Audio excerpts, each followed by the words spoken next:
सिद्धिं च सर्वान्निर्नुद मे गृहात् गन्धद्वारां दुराधर्षां नित्यपुष्टां करीषिणीं ईश्वरीगुं सर्वभूतानां तामिहोवह्वये श्रियम्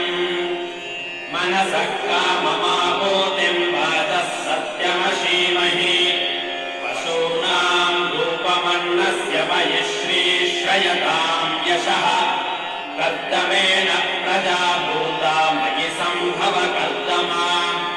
श्रियं वासय मे कुले मातरं पद्ममालिनी आवसृजन्तः स्निग्धा